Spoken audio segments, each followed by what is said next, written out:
أعوذ بالله من الشيطان الرجيم بسم الله الرحمن الرحيم إذ أنتم بالعدوة الدنيا وهم بالعدوة القصوى والركب أسفل منكم۔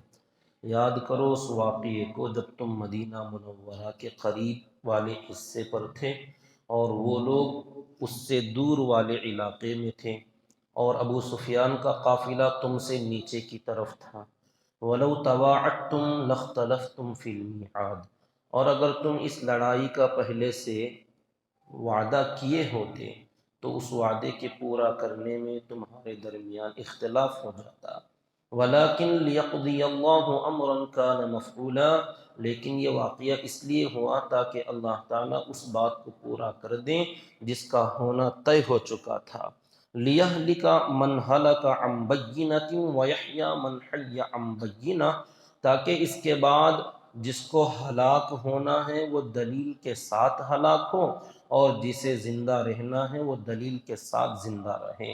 وَإِنَّ اللَّهَ لَسَمِيعٌ عَلِيمٌ، اور یقیناً اللہ تعالیٰ خوب سننے والے جاننے والے ہیں۔ اِذْ يُرِيكَهُمُ اللَّهُ فِي مَنَامِكَ قَلِيلًا، اس واقعے کو بھی یاد کریں کہ اے نبی جی جب اللہ تعالیٰ آپ کو اپنے خواب میں ان لوگوں کو بہت کم دکھا رہا تھا۔ وَلَوْ أَرَاكَهُمْ كَثِيرًا لَفَشِلْتُمْ، اگر اللہ تعالیٰ ان دشمنوں کی تعداد زیادہ دکھاتے تو تم کمزور پڑ جاتے۔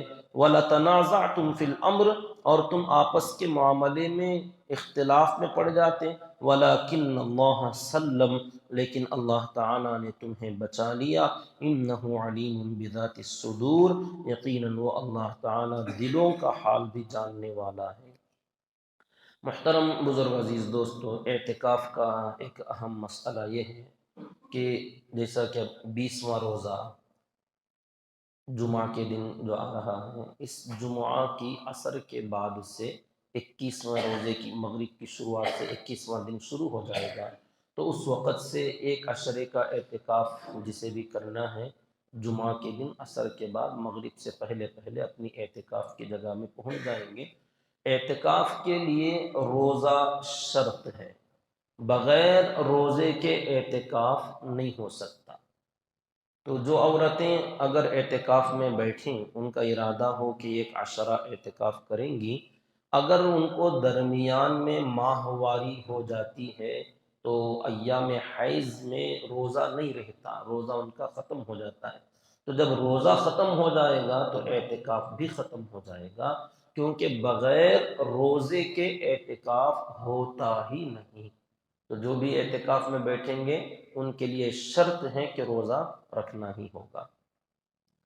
یہاں پر اللہ تعالیٰ نے ان آیتوں کے اندر غزوہ بدر، جس کا تذکرہ اوپر کے ایک جملے میں آیا تھا کہ اللہ تعالیٰ نے اپنے بندے پر یوم الفرقان میں فرق والا دن، حق اور باطل میں فیصلے والا جو دن تھا، جو کہ یوم التقى الجمعان، دو جماعتوں کے بھیڑنے کا، ٹکرانے کا جو دن تھا، یعنی غزوہ بدر، اللہ تعالیٰ نے اس دن اپنے بندے پر جو نازل فرمایا، اگر تم اس پر ایمان رکھتے ہو تو ہماری باتوں کو مانو، اللہ تعالیٰ نے فرمایا۔ تو جب اس کا تذکرہ آیا تو آگے فرماتے ہیں اس واقعے کو یاد کرو۔ غزوہ بدر یہ بہت ہی اہم ترین واقعہ، اس میں بہت ساری چیزیں، حق اور باطل، کہ ایمان اور اسلام حق ہے، کفر اور ضلالت یہ جو ہے باطل ہے، اس کا فیصلہ اللہ تعالیٰ نے اس دن کیا۔ اور اللہ تعالیٰ اپنے ایمان والوں کی مدد فرماتے ہیں، اور غیر ایمان والوں کا کوئی پرسان حال نہیں ہوتا۔ چاہے تم کمزور کیوں نہ ہو، اللہ کی مدد آ جائے تو تم ہی غالب رہو گے۔ تمہارے دشمن چاہے کتنی بڑی طاقت میں کیوں نہ ہو، اگر اللہ کی مدد جبکہ ان کے ساتھ نہیں آئے گی تو اللہ کی مدد کے بغیر کوئی کامیاب کسی صورت میں نہیں ہو سکتا۔ یہ تمام چیزیں بدر کے واقعے میں اللہ نے کر کے دکھایا۔ تو اس کا تھوڑا سا نقشہ بھی اور ظاہری اسباب کے بارے میں بھی اللہ نے بیان فرمایا، کیونکہ یہ دنیا دار الاسباب ہے، اسباب پر یہاں چلتی ہے یہ دنیا، اسباب پر اللہ نے خود چلا کر رکھا ہے، اور اسباب کے اختیار کرنے کا حکم اللہ نے دیا، اور بہترین طریقے سے اسباب اختیار کرو اس کا بھی حکم اللہ نے دیا۔ اللہ کے نبی صلی اللہ علیہ وسلم نے اس کا طریقہ بتلایا. اسباب اختیار کرو، منع نہیں ہے، اور اسباب کے اختیار کرنے میں بہترین طریقہ اختیار کرو. جیسا کہ فرمایا تزوجوا الودود الودود، کہ نکاح کرو تو زیادہ لڑکے بچے پیدا کرنے والی عورتوں سے، یعنی یہ دیکھ دکھا کر کہ ان کے خاندان میں کوئی بانجھ نہ ہو، ان کی جو نسل ہے اس کے اوپر تم تھوڑا دھیان رکھ کر نکاح کیا کرو. تو یہ کیا ہے؟ یہ اسباب ہیں. بھئی اولاد کے دینے والی ذات تو اللہ کی ہے، تو کسی سے بھی نکاح کر سکتے ہیں. لیکن پھر یہ فرمانا کہ الودود الودود، اس کو دیکھ دکھا کر تم تھوڑا آگے بڑھو، تو یہ کیا ہے؟ یہ کہ یقین تو اللہ کی ذات پر ہے، لیکن اسباب کے اختیار کرنے میں تمہاری طرف سے کوئی کمی کوتاہی نہیں ہونا چاہیے. حضرت عیسیٰ علیہ السلام قیامت کے قریب آسمان سے اتریں گے، دو فرشتوں کے پروں پر، ان کے کندھوں پر ہاتھ رکھ کر آرام سے آئیں گے. جب دمشق کی اس مسجد پر مینارے پر ان کو اتارا جائے گا، ڈائریکٹ نیچے کیوں نہیں اتار سکتے بھائی؟ وہاں سے آئے ہیں تو مسجد میں کیوں نہیں اتار سکتے تھے؟ مینارے پر اتار کر چلے جائیں گے فرشتے. اب مینار سے نیچے اتارنے کے لیے جو امت اس وقت میں وہاں ہوگی، یہ سیڑھی کا انتظام کر کے ان کو نیچے لائیں گے. کیا ضرورت تھی اتنا اوپر سے آنے والے حضرت عیسیٰ علیہ السلام؟ یہ تھوڑا سا فاصلہ نہیں طے کر سکتے تھے؟ وہ اوپر سے جو آئے ہیں وہاں اسباب کا تعلق نہیں ہے، وہ ڈائریکٹ قدرت چلتی ہے. اور یہ جو یہاں آ گئے تو یہاں سے اسباب کا سسٹم ہے، تو تم سیڑھی لگاؤ اور سیڑھی کے ذریعے سے ان کو نیچے اتارو. تو یہ اللہ تعالیٰ نے اور اللہ کے نبی صلی اللہ علیہ وسلم نے سمجھایا. جس کی سمجھ میں یہ بات نہ آئے وہ بہت دھوکہ کھاتا ہے اس دنیا کے اندر اسباب کو ترک کر کے. اسباب کا بہترین انداز میں اختیار کرنا اور اس کے بعد اللہ پر توکل کرنا، یہ ہے کامل ایمان. جو آدمی اسباب ترک کر دے اور اللہ پر بھروسہ کرے، یہ توکل نہیں، یہ اتکا ہے. اتکا عربی کا ایک دوسرا ورڈ اس کے لیے آتا ہے، اتکا، کہ اپنا کچھ نہ کرنا، محنت نہ کرنا، اسباب چھوڑ دینا، کام دھندے چھوڑ دے کر خاموش بیٹھ جانا اور اللہ سب کچھ کر لے گا. یہ تمہاری بزدلی، کم ہمتی، تمہاری جہالت اور تمہاری بے وقوفی ہے. یہ ایسا اللہ اور اللہ کے نبی صلی اللہ علیہ وسلم نے نہیں سکھایا. تو اس واقعے میں بھی دیکھیے اللہ تعالیٰ نے جہاں اپنی قدرت کا تذکرہ کیا، وہیں پر اسباب کے بارے میں فرماتے ہیں. اس واقعے کو تھوڑا یاد کرو. آج بھی آپ کو دیکھنا چاہتے ہو تو یوٹیوب پر سرچ کریں، مل جائے گا.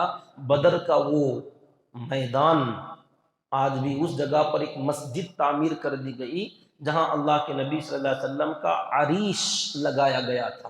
عریش کہتے ہیں چھپر، جہاں آپ نے قیام فرمایا تھا. تو اس جگہ پر ہو بہو جہاں آپ نے قیام فرمایا وہاں مصلی ہے، امام کے کھڑے ہونے کی جگہ، اور باقی ساری مسجد تعمیر کر دی گئی، اور اس مسجد کا نام بھی مسجد العریش رکھ دیا گیا، وہی چھپر کی مسجد. لیکن اب شاندار مسجد ہے بدر کی اس میدان میں. تو اگر آپ اس کو دیکھنا چاہیں دیکھ لیجئے. قرآن میں اللہ فرماتے ہیں اذ انتم بالعدوۃ الدنیا، جب تم قریب والے علاقے پر تھے. کس سے قریب؟ مدینہ منورہ کے جو قریب والا علاقہ تھا اس طرف تم تھے. وَهُمْ بِالْعُدْوَةِ الْقُصْوَىٰ، اقصا اور قصویٰ کہتے ہیں دور. اور وہ لوگ جو تھے دشمنان اسلام، یہ مدینہ منورہ سے پرے دور والے علاقے پر وہ ٹھہرے ہوئے تھے. اور ایک درمیان میں ایک اور قافلہ تھا جس کے لیے آئے تھے ابو سفیان کو، تجارتی قافلہ. وَالرَّكْبُ أَسْفَلَ مِنْكُمْ، اور وہ قافلہ تم لوگوں سے نیچے کی طرف. تو یہ میدان کا اللہ تعالیٰ نے نقشہ کھینچا. تم مدینے کے اس طرف تھے، وہ مدینے کے اس طرف تھے، اور یہ جو قافلہ جسے پکڑنے تم آئے تھے وہ تمہاری نیچے کی طرف سمندر کے ساحلی علاقے میں 3 میل کے فاصلے پر وہ قافلہ تھا جس کے لیے تم آئے تھے. تو یہ نقشہ ہو گیا تمہارے ذہن میں. وَلَوْ تَوَاعَدْتُمْ، اگر تم آپس میں ان کفار مکہ سے وعدہ کیے ہوئے ہوتے کہ ہم فلاں موقع پر فلاں میدان میں آپس میں لڑیں گے، فلاں مہینہ ہوگا، فلاں دن ہوگا، فلاں تاریخ ہوگی، اور ہم سب آپس میں ٹکرا جائیں گے، لڑیں گے، فیصلہ ہو جائے گا. اگر تم نے یہ وعدہ کیا ہوتا لَاخْتَلَفْتُمْ فِي الْمِيعَادِ، تو اس وعدے کو پورا کرنے میں تمہارے درمیان آپس میں اختلاف ہوتا، تمہارے میں تو مطلب تم تمام انسانوں میں، اس میں کفار بھی آ گئے، تم بھی آ گئے، تو ان میں بھی اختلاف ہوتا، تم میں بھی اختلاف ہوتا، یا صرف تمہارے درمیان میں بھی اختلاف ہوتا۔ وہ ایسے کہ بھئی فلاں دن فلاں مہینہ مناسب نہیں ہے، کوئی دوسرا مہینہ ہونا چاہیے تھا، جیسے رمضان میں ہوا، رمضان میں کیوں، رمضان کے بعد آرام سے عید وغیرہ منا کر بعد میں جائیں گے، بقرعید آئے گی آگے تو بقرعید بھی گزار لے کر چلے جائیں گے، تو اختلاف ہوتا تمہارا۔ پھر بعض لوگ کہتے یہ لڑائی جھگڑا ہی کیوں خواہ مخواہ سے، ہمارے پاس ابھی طاقت نہیں ہے، اتنا جلدی لڑائی کی ضرورت نہیں، تھوڑا اور وقت لیتے ہیں، اپنی فوج بڑی کرتے ہیں، اسباب اکٹھا کرتے ہیں، ہتھیار لیتے ہیں اور بعد میں جائیں گے۔ تو ایک تو وقت کے بارے میں اختلاف ہوتا، پھر اس کے بعد اپنی فوج کے بارے میں اختلاف ہوتا، پھر اس کے بعد تم اس بات کا اختلاف کرتے کہ بھئی ابھی تو ہم کمزور ہیں، ابھی تو ہم کمزور ہیں، تھوڑا ہمیں طاقت میں آنا ہے، بعد میں لڑائی کریں گے۔ تو اگر تم نے یہ پری پلان لڑائی کی ہوتی نا، وَلَوْ تَوَاعَدْتُمْ، اگر تم نے پلاننگ کے ساتھ وعدے کر کے اگر تم یہ کام کیے ہوتے، لَاخْتَلَفْتُمْ فِي الْمِيعَادِ، تو اس وعدے کو پورا کرنے میں تمہارے درمیان آپس میں اختلاف ضرور ہوتا، اور تم دشمنوں کو دیکھ کر اس بارے میں اختلاف کرتے وہ اتنی بڑی تعداد میں ہیں، ہم کیوں ان سے بھیڑے، اور ان کا اختلاف اس بارے میں ہوتا کہ بھئی ان کے پاس بہت رعب ہے ان کا، اور ان کے پاس ہمت بہت ہے، ان سے ٹکرائیں تو ہمارا نقصان ہوگا، تو ان کی تعداد زیادہ ہونے کے باوجود تم سے لڑنے کے لیے وہ نہ آتے۔ تو یہ کبھی بھی دو جماعتیں آپس میں ٹکراتی ہی نہیں اگر تم پلان کرتے رہتے۔ وَلَٰكِنْ لِيَقْضِيَ اللَّهُ، لیکن اللہ تعالیٰ کو یہ منظور تھا کہ یہ واقعہ ہو جائے، امرن کان مفعولا، جس کا ہونا اللہ تعالیٰ کے یہاں طے تھا، اس کو پورا کرنا تھا، تو اللہ تعالیٰ نے اس واقعے کو اچانک کرا دیا۔ تو یہاں ایک بات یہ ہے کہ دنیا میں کوئی بھی کام، یہ بات اچھی طرح یاد رکھیں، اپنے ذہنوں میں دل دماغ میں بٹھا کر رکھیے۔ بہت سارے لوگوں کو ہم نے کہتے سنا، جیسے ابھی میں نے بھی کہا کہ اچانک ہو گیا، دنیا میں کبھی کوئی کام اچانک نہ ہوا ہے، نہ ہوتا ہے، نہ ہوگا۔ اچانک کہ ہم نے سوچا بھی نہیں تھا کہ ایسا ہو جائے گا اور ہو گیا، اتفاقاً ہو گیا۔ اتفاقاً مطلب ہم نے سوچا نہیں، پلان نہیں بنایا، اس کا خیال بھی نہیں تھا، اور یہ پتہ نہیں کیسے ہو گیا۔ یہ بہت سارے لوگ کہتے ہیں کسی کی بیماری پر کہ اب تک کچھ نہیں تھا، پتہ نہیں اچانک کیسی بیماری آ گئی، اچانک موت آ گئی، ایکسیڈنٹ ہو گیا، نقصان ہو گیا، مال مل گیا، وہ اچانک آ گیا، اللہ ایسی مدد ہو گئی کہ معلوم ہی نہیں ہوا اللہ کہاں سے دے ڈالا۔ یہ جو اچانک بولتے ہیں نا، یہ میرے اور آپ کے لیے اچانک ہے، کوئی کام اللہ کے علم میں اچانک نہیں ہوتا، اللہ تعالیٰ سب پہلے سے طے کیا ہوا ہے، یہ اس موقع پر ایسا ہوگا، اس بندے کے ساتھ اس موقع پر اس جگہ پر ایسا ہونا ہے، وہ طے ہے بہت پہلے سے۔ یہ تمام کام میرے اور آپ کے پیدا ہونے سے پہلے فکس ہے کہ ہمارا ایکسیڈنٹ کب کہاں ہونا ہے یا نہیں ہونا، یہ اللہ نے طے کر کے رکھ دیا، اس موقع پر اس وقت کے آتے ہی آٹومیٹک ہو جائے گا، یا ہم سوچیں گے نہیں، مگر اللہ تعالیٰ کے علم میں وہ طے ہے، اور آدمی ادھر آٹومیٹک جائے گا، کھینچ کر لے جایا جائے گا۔ اس لیے اللہ کے نبی صلی اللہ علیہ وسلم نے فرمایا تقدیر کے بارے میں اگر مگر نہ کیا کرو، کہ اگر میں اس راستے سے جاتا تو یوں ہو جاتا، اگر میں یہ راستہ اختیار کرتا تو یوں ہو جاتا۔ تم کچھ بھی کر لیتے، اس وقت میں وہ ہونا تھا تو وہ ہو کر ہی رہتا۔ یہ نہیں کھاتا تو ایسا نہیں ہوتا، وہ کھا لیتا تو ایسا ہو جاتا، اس دوائی کا استعمال کرتا تو شاید اچھا ہو جاتا، میں فلاں ہاسپٹل لے جاتا تو شاید بچ جاتے۔ کیسے بچ جاتے ہوئے؟ یہ کچھ نہیں ہوگا، تقدیر میں جو طے تھا وہ ہوگا، وہ ہوا ہے اور وہی ہونے والا تھا، چاہے آپ اس سے اچھا پلان کرتے، اس سے اچھے کوشش کر لیتے، جو تھا وہ ٹلنے والا کبھی نہیں ہے۔ تو اللہ تعالیٰ نے فرمایا یہ جو بدر کا واقعہ ہوا، اگر آپ واقعات پر غور کرو گے تو اچانک ہوا۔ اللہ تعالیٰ فرماتے ہیں دیکھو تم اس قافلے کو پکڑنے، ادھر سے ابو سفیان کا قافلہ تمہاری نظروں میں تھا، صحابہ کرام کے اور اللہ کے نبی صلی اللہ علیہ وسلم کے دل دماغ میں کیا تھا؟ ابو سفیان کا تجارت کا قافلہ، بہت زیادہ مال دولت اور زیادہ کوئی لڑنے والے اس کے اندر نہیں، تو ٹکراؤ نہیں ہوگی، اس کے اندر کوئی مقابلہ نہیں ہوگا، جائیں گے اور یوں لے کر آ جائیں گے۔ اسی کا مشورہ بھی ہوا تھا، اسی کی تیاری بھی ہوئی تھی، اسی لیے رمضان کے مہینے میں ہی گنے چنے 313 افراد تقریباً نکل کھڑے ہوئے تھے، بہت سارے لوگ نہیں آئے، سمجھتے تھے ضرورت نہیں، تو یہ اس لیے آئے، اور ادھر سے ابو سفیان کا قافلے نے میسج بھیج دیا ادھر، اور ادھر سے اچانک کے پیغام جو ابو سفیان کا گیا گھبراہٹ والا، تو ادھر سے لوگ بڑی تیاری کے ساتھ اس قافلے سے ٹکرانے کے لیے آ گئے۔ اب دونوں کے درمیان میں ادھر جمنا ہوا اور ابو سفیان کا قافلہ نکل کر پار ہو گیا۔ اب یہ جو اچانک آ کر سامنے بھیڑ گئے، جمع ہو گئے، اللہ تعالیٰ نے فرمایا تمہارے لیے اچانک ہے، میرے لیے تو بہت پہلے سے طے تھا کہ ایسا ہی ہونا ہے، اور تم کو تیاری کرا کے لانا مقصد نہیں تھا، بغیر تیاری کے تمہیں میدان میں لانا تھا، بڑی جماعت لانا مقصد نہیں تھا، چھوٹی جماعت لانا تھا، بڑی قوت کے ساتھ لانا نہیں تھا، کمزوری کے ساتھ لانا تھا، اور ان لوگوں کی بڑی جماعت لانا تھا، بڑی تیاری کے ساتھ لانا تھا، اچھے حالات میں رکھنا تھا، یہ سب ہمارے علم میں پہلے سے طے تھا۔ وَلَكِنْ لِيَقْضِيَ اللَّهُ، لیکن اللہ تعالیٰ نے یہ واقعہ اس لیے کرایا تاکہ اس واقعے کو پورا کر دے، امرن کان مفعولا، جس کا ہونا طے تھا اللہ تعالیٰ کے یہاں، اس واقعے کو پورا کرانے کے لیے اللہ نے ایسے کیا۔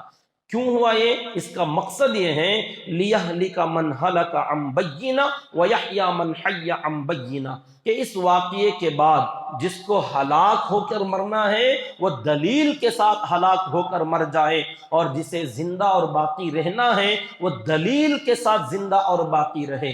ہلاکت اور زندگی یہاں پر موت اور زندگی نہیں ہے، بلکہ ہدایت اور ضلالت ہے۔ جسے اس واقعے کے بعد بھی گمراہی پر ضلالت پر باقی رہنا ہے، وہ دلیل کے ساتھ گمراہی پر باقی رہے کہ تم اپنی آنکھوں سے دیکھو، اتنی کمزور، اتنے کم اور اتنی خستہ حالت میں ہونے کے باوجود ان کی فتح ہو رہی ہے، تو ان کے بیک سپورٹ میں کوئی ایسی طاقت ہے جو تمہارے ساتھ نہیں ہے، ان کے پیچھے ایک بہت بڑی مدد ہے، یہ دلیل۔ اس کے بعد جس کو زندہ رہنا یعنی ہدایت پر جن لوگوں کو باقی رہنا ہے، وہ اس واقعے کو دیکھ کر اس کی دلیل پکڑ کر ہدایت پر باقی رہے۔ وَإِنَّ اللَّهَ لَسَمِيعٌ عَلِيمٌ، اور اللہ تعالیٰ بہت سننے والے، جاننے والے۔ اب اسباب کا ایک اور تذکرہ، ایک تو میدان کا وہ تذکرہ ہوا کہ مدینہ منورہ کے قریب اور وہ ڈھلان کا علاقہ، اور ان کے قریب میں ریت اور بالو کا علاقہ تھا، ان کا اونچان والا علاقہ اور پانی کا علاقہ اور سخت علاقہ ان کا تھا۔ اس صورت میں اس جماعت کے بچنے کا کوئی چانس نہیں تھا، یہ 313 کے بچنے کا کوئی راستہ نہیں، اور ان کے لیے کمک کے آنے کا بھی کوئی انتظام نہیں تھا، اور ان کے لیے ابو سفیان کا قافلہ واپس پلٹ کر مدد کو بھی آ سکتا تھا، جو کہ راستے ہی میں تھا، صرف 3 میل کے فاصلے پر تھا، وہ لوگ بھی اگر چاہتے تو ان کی مدد کو آ سکتے تھے، جماعت ان کی اور بڑی ہو جاتی، طاقت میں اضافہ ہو جاتا۔ صحابہ کے لیے مدد کے آنے کا، مدینے سے بہت دور آ گئے تھے، کوئی انتظام نہیں تھا، بچ کر بھاگنا چاہتے تو بھاگ کر دور دور تک نہیں جا سکتے تھے، کیونکہ چاروں طرف خالی میدان ہی میدان تھا، ہر طرف پیسے جاتے، کاٹے جاتے، ختم ہو جاتے۔ پھر اس کے بعد اللہ تعالیٰ نے ایک کام یہ کرایا، اذ یریکہم اللہ فی منامک قلیلا، کہ اللہ کے نبی صلی اللہ علیہ وسلم نے انہی دنوں میں ایک مرتبہ آپ آرام فرمائے تو آپ کو اللہ نے خواب دکھایا، اور سچا خواب، کہ خواب میں ان لوگوں کی جماعت کو اللہ نے بہت تھوڑی کر کے بتائی۔ کفار مکہ جو آئے تھے 1000 تھے، لیکن بہت کم بتا کر اللہ تعالیٰ نے خواب میں دکھایا کہ بس اتنے لوگ آئے ہیں، اور آپ نے صحابہ کو بتا دیا کہ ادھر کی جو جماعت ہے بہت کم لوگ آئے ہیں، ہم آسانی سے ان پر فتح پا جائیں گے۔ یہ کم کر کے کیوں دکھایا؟ کیونکہ یہ دنیا دار الاسباب ہے، اسباب پر چلتی ہے، تو ہم نے ایک سبب یہ قائم کیا کہ فوج کو کم کر کے بتایا، اگر صحیح بتا دیتے تو اللہ فرماتے ہیں وَلَوْ أَرَاكَهُمْ كَثِيرًا لَفَشِلْتُمْ، اگر میں تمہیں پوری زیادہ جماعت بنا کر دکھاتا تو تم لوگ ہمتیں ہار جاتے کہ ہم سے اتنے زیادہ اور ہم اتنے کم، کیسے مقابلہ؟ تو لڑائی سے پہلے ہی تمہاری ہمتیں پست ہو جاتی، ڈاؤن ہو جاتے تم، تو پھر ہمت کے ساتھ مقابلہ نہ کرتے۔ وَلَتَنَازَعْتُمْ فِي الْأَمْرِ، پھر اس کے بعد تم آگے کے معاملے میں جھگڑے میں پڑ جاتے، اختلاف میں پڑ جاتے کہ مقابلہ کریں کہ چلے جائیں۔ وَلَكِنَّ اللَّهَ سَلَّمَ، لیکن اللہ تعالیٰ نے اس طریقے سے خواب میں ان کی جماعت کم بتا کر اللہ نے تم لوگوں کو بچا لیا۔ إِنَّهُ عَلِيمٌ بِذَاتِ الصُّدُورِ، کیونکہ وہ اللہ تعالیٰ دلوں کا حال جاننے والے ہیں کہ تمہارے دلوں کی کیفیت کیا اللہ جانتے ہیں۔ وَإِذْ يُرِيكُمُوهُمْ، پھر اس کے بعد ایک تو خواب میں دکھایا، پھر اس کے بعد ظاہر میں بھی جب اگلا دن 17 تاریخ رمضان کا مہینہ تھا، مقابلے کے لیے دونوں فوجیں آمنے سامنے کھڑی ہوئیں۔ وَإِذْ يُرِيكُمُوهُمْ إِذِ الْتَقَيْتُمْ، جب تم نے ان سے ملاقات کی، بھیڑنے کا وقت آیا، فِي أَعْيُنِكُمْ قَلِيلًا، تو ظاہر میں بھی اللہ تعالیٰ نے ان لوگوں کو تمہاری نگاہ میں کم بتایا، بہت کم، اتنی چھوٹی جماعت نظر آ رہی تھی، دور سے دیکھ رہے تھے، ایک دم سامنے سامنے صفیں نہیں ہوتی، وہ ادھر یہ ادھر، بہت دور سے فوجیں ٹکراتی ہیں۔ تو جب صفیں بنائی گئیں، حضرت عبداللہ ابن مسعود رضی اللہ تعالیٰ عنہ فرماتے تھے کہ میں نے اپنے بازو کھڑے ہوئے ایک صحابی سے، ایک آدمی سے پوچھا کہ تمہاری نگاہ میں کتنے نظر آ رہے ہیں؟ کہا آپ کیا دیکھتے ہیں؟ تو حضرت عبداللہ ابن مسعود رضی اللہ تعالیٰ عنہ نے کہا میرے خیال میں یہ سامنے والے زیادہ سے زیادہ 90 لوگ ہوں گے، 90 آدمی ہوں۔ 1000 کا مجمع تھا لیکن 90 آدمی دکھائی دے رہے تھے۔ تو بازو والے نے کہا نہیں جناب، میری خیال سے تو 100 رہیں گے۔ 100؟ مجھے تو 90 کم سے کم اتنے نظر آ رہے ہیں، میرا خیال یہی کہتا ہے۔ حالانکہ 1000 تھے، اللہ تعالیٰ نے فرمایا ہم نے ان کو کم بتا کر تمہاری نظروں میں دکھایا۔ وَيُقَلِّلُكُمْ فِي أَعْيُنِهِمْ، اور دوسرا کام یہ بھی کیا کہ ان کفار مکہ کو بھی تمہاری جماعت ہم نے کم بنا کے دکھا دیا، حالانکہ تھے ہی کم، 313,000 کے مقابلے میں کم ہی ہوتے ہیں، پھر بھی شاید اللہ نے اس میں سے بھی گھٹا کر دکھایا یا اتنے ہی بتا دیا۔ تو ان کو کم دکھانے میں یہ مقصد تھا کہ ان کی ہمتیں بڑھیں کہ کم ہی ہیں، کیوں ان سے بھاگیں، کیوں ڈریں، کیوں چاہے ٹکراتے ہیں اور مار دیتے ہیں۔ تو ان کو کم بتایا اور ان کو ان کی نگاہ میں کم بتایا تاکہ ان کی ہمتیں بڑھیں کہ ارے کوئی زیادہ نہیں، مختصر لوگ ہیں، دیکھ لیں گے۔ تو یہ ظاہری اسباب کے طور پر بھی ہم نے ان کی جماعت تمہیں کم بتائی، تمہاری جماعت انہیں کم بتائی۔ اب یہاں صحابہ کرام کے بارے میں تو رجسٹر ہے، معلوم ہو جاتا ہے کہ کتنے لوگ تھے، نام کے ساتھ معلوم۔ کفار مکہ کی حاضری کا کیا مطلب تھا؟ کیسے پتا چلتا تھا کہ وہاں 1000 ہی تھے یا 900 تھے یا کتنے تھے؟ کوئی حساب کتاب لگایا نہیں گیا تھا، کوئی رجسٹر نہیں بنایا گیا کفار مکہ میں کون، ہاں جو نامور تھے، جن کے ایک ایک انفرادی مقابلے ہوئے یا جو مارے گئے، جو پکڑے گئے، ان کے نام تو معلوم ہے، 70 لوگ مارے گئے، 70 پکڑے گئے، تو 140 تو ان کے پکے معلوم ہیں۔ باقی کتنے لوگ تھے یہ کوئی حساب لگانے کے لیے کوئی نہیں گیا تھا، اور اللہ تعالیٰ نے بھی کہیں نہیں بتایا کہ وہ 1000 ہی تھے۔ پھر کیسے پتا چلا؟ کتابوں میں لکھا ہے کہ ان کا مجمع 1000 کا تھا، پکا 1000 ہی ضرورت نہیں، اس کا لگ بھگ صحابہ کرام بھی 313 جو بتاتے ہیں نا، 313 پکا نہیں تھے صحابہ کرام، لگ بھگ 313 سے کچھ کم تھے یا اس سے کچھ زیادہ تھے، یہ مشہور ہو گیا 313، لیکن پکا 313 ہی نہیں تھے۔ ادھر پکا 1000 ہی تھے، یہ اندازن بولا جاتا ہے۔ اندازہ کیسے لگایا؟ اللہ کے نبی صلی اللہ علیہ وسلم نے اپنے جاسوس بھیج رکھے تھے، وہ لوگ جاتے تھے تحقیق کر کے آتے تھے، تو ادھر سے کچھ غلام پکڑے گئے جو اونٹ چرانے والے، پانی پلانے والے تھے، ان کو پکڑ کر لایا گیا۔ تو اللہ کے نبی صلی اللہ علیہ وسلم نے پوچھا یہ بتا کہ ادھر کتنے لوگ آئے ہیں؟ وہ کہتے ہیں ہمیں معلوم نہیں، کوئی اعلان نہیں کیا گیا، کوئی حساب کتاب نہیں ہے، ہمیں معلوم نہیں۔ آپ صلی اللہ علیہ وسلم نے پوچھا اچھا یہ بتاؤ کون کون لوگ ہیں اس کے اندر؟ تو انہوں نے بتایا ہاں بڑے بڑے آدمی ہیں، ابو جہل ہے، عتبہ ہے، شیبہ ہے، ربیعہ ہے، ولید، اور یہ نام بتائے گئے، اچھا یہ لوگ موجود ہیں۔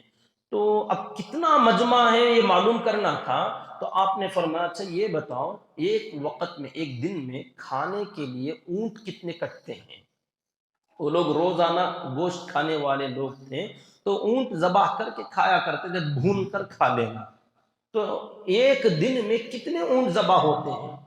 تو انہوں نے ہاں یہ بتا سکتے ہیں، ایک دن میں ہمارے یہاں 100 اونٹ ذبح ہوتے ہیں، ایک دن میں 10 اونٹ، بتا ایک دن میں 10 اونٹ ذبح ہوتے ہیں۔ تو آپ صلی اللہ علیہ وسلم نے فرمایا ٹھیک ہے جاؤ، معلوم ہو گیا۔ تو ایک اونٹ میں 100 آدمی کھاتے تھے، اس زمانے کا یہ رواج تھا۔ عام طور پر ایک اونٹ ذبح ہوا تو 100 آدمی کا کھانا، تو ایک دن میں 10 اونٹ ذبح ہوتے تھے تو 1000۔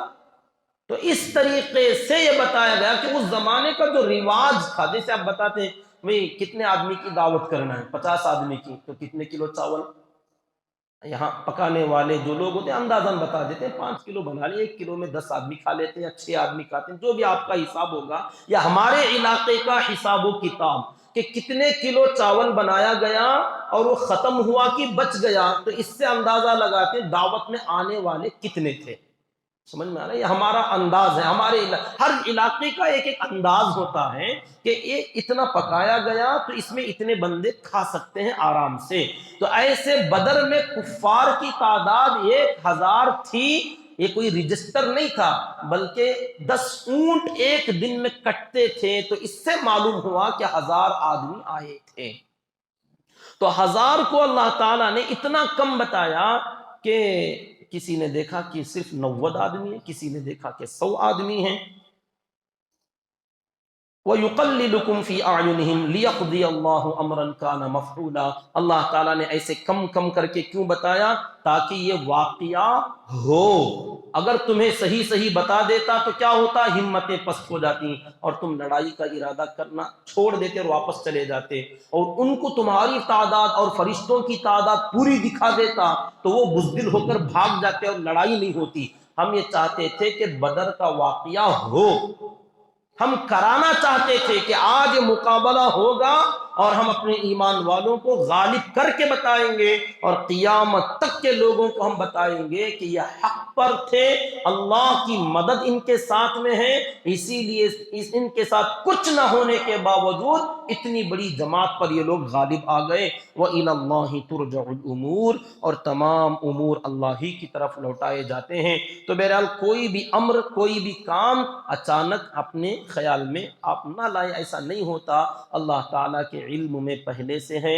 ہماری زندگیوں میں بھی جو بھی انہونی ہوتی ہے وہ اچانک نہیں ہوتے، اللہ تعالیٰ کے علم کے ساتھ ہوتے ہیں۔ تو تقدیر کے بارے میں کوئی آدمی یہ سوچ نہ کرے، اللہ کے نبی صلی اللہ علیہ وسلم نے منع فرمایا ہے، اگر مگر نہ کیا کرو۔ اگر مگر کا مطلب یہ کہ میں اگر ایسا کرتا، اگر میں یہ پلان کرتا، میں اس راستے پر جاتا، میں یہ کام کر لیتا، اس تجارت میں اگر گیا ہوتا، میں یہ سبجیکٹ اگر لے لیا ہوتا، تو کچھ نہیں، اگر مگر نہیں، آپ کے مقدر میں یہی تھا اور آپ کو یہی بننا تھا، یہ پہلے سے طے تھا، وہ ہو گیا۔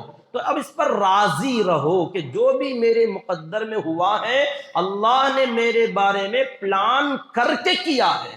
جب اللہ نے میرے لیے اتنا سب پلان کیا تو وہ غلط نہیں ہو سکتا، میں اسی کے لائق تھا، میرے لیے یہی مناسب تھا۔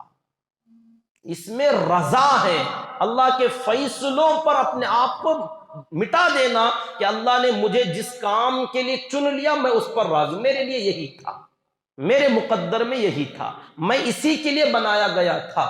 اللہ تعالی ہم تمام کو اس کو سمجھنے کی توفیق عطا فرمائے، قرآن پاک کی تلاوت کی اور اس کے مطابق اپنے ایمان و اعمال و اخلاق کو درست کرنے کی اللہ ہمیں توفیق عطا فرمائے، آمین۔ سبحان اللہ و بحمدہ، سبحانک اللہم و بحمدک، ونشہد ان لا الہ